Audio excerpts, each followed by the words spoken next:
right, Miss Whitley, go ahead and talk to me about your lesson with Angie.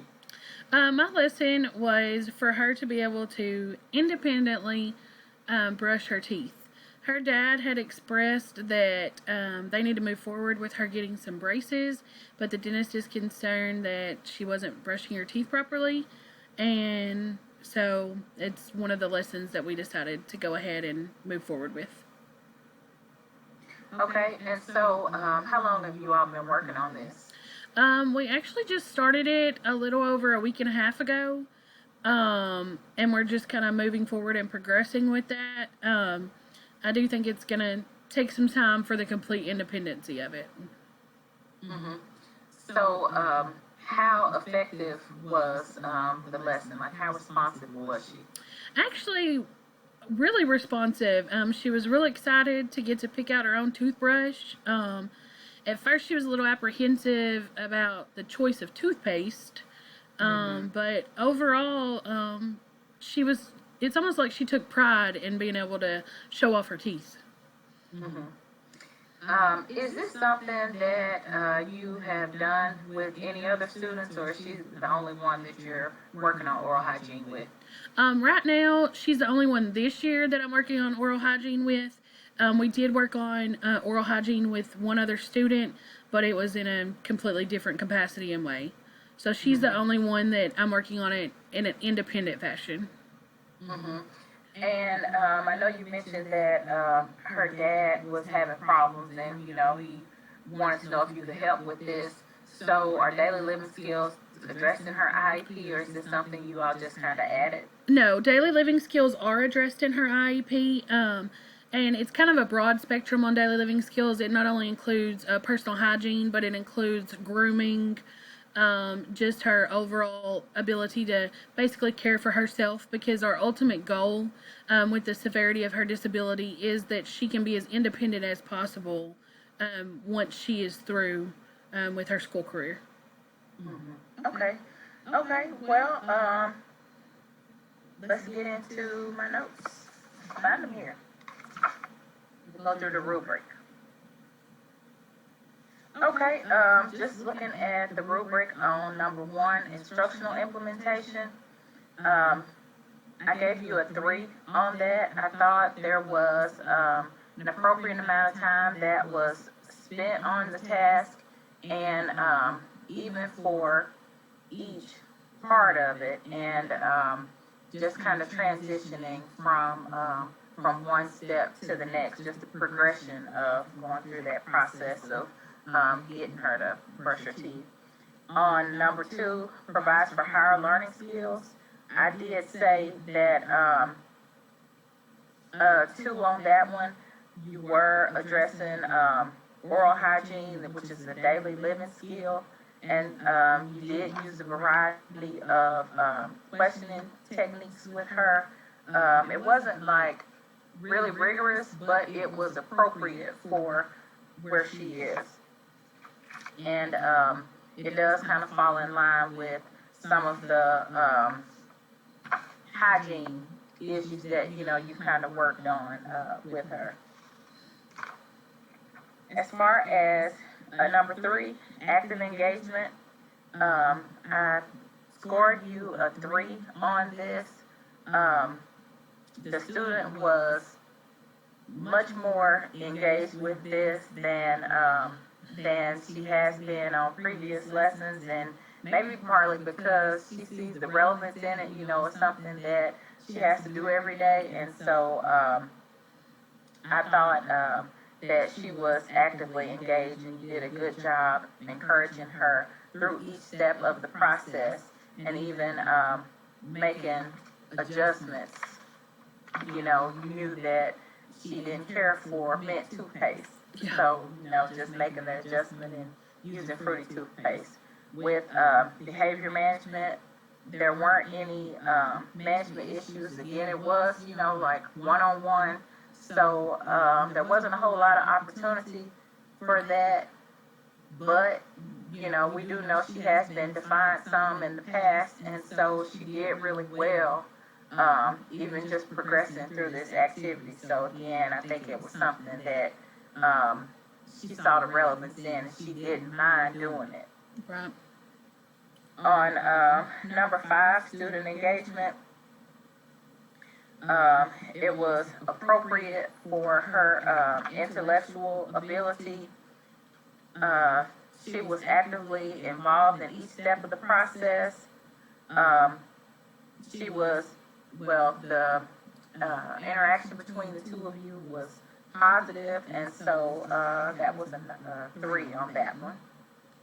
On number 6, enhancing communication, you did a good job modeling exemplary oral communication, clear grammar, concise directions. It was very clear, as far as the steps of the process.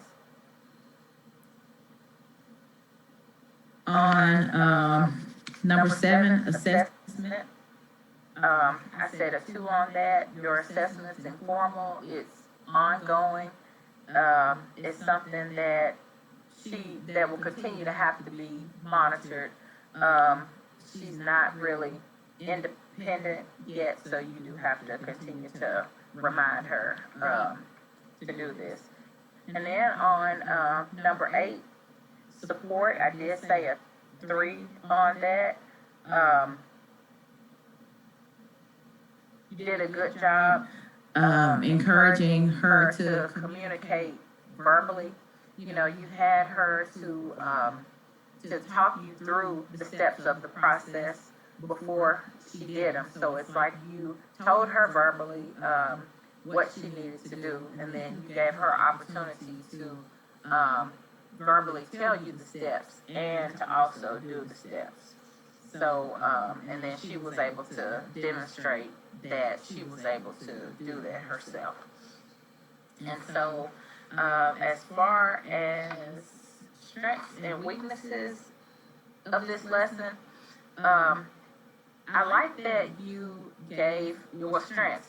I like that you made personal connection with her. Again, this was a daily living skill, so it was something that she does at home, so it's not just an expectation at school. And then you made a personal connection with her by saying, hey, my mom works in a dentist's office, and talking to her about that process, and even just being responsive to her needs, like the flavor of the toothpaste. Right. So with that being a hindrance, and knowing that she was struggling doing this, and you found out that she didn't like the taste of the mint toothpaste and that it burned her mouth. So you're very responsive there. And even just working with Dad and going through this process with him, trying to enhance those daily living skills. Like, I know you've been working on hygiene issues with her as well. And, we kind of talked about previously her stage of adolescence and where she is with that. And some of it is not that she can't do, but just that she's a little bit defiant. Mm-hmm. And so you and the dad working together, just being collaborative with your efforts, I think it's going to help her to definitely be more successful. And then even as she transitions next year to a new school, she's going to be better prepared to, just for that level of independence that she's going to be expected to have. Because I know when she gets to Miss Adele, she's going to have higher expectations. She's going to be expecting her to do some of this on her own. Right. Instead of having. So, and when I say help, I just mean instead of her being prompted so much. Weaknesses, I would just say, again, encourage more independence. Try to get her to do more of this on her own. She is at an age where she should be able to do this independently, and so I would just continue to try to encourage her to take more initiative. What else? Also, I would say that you could possibly you know, I know you have her the visual schedule, like her daily schedule of the academic activities that she does throughout the day. But this is something that could be added to that chart, so she kind of has that visual reminder, since she's not quite there yet, and that may help with her independence. Okay. So, what questions do you have for me? I really don't have any.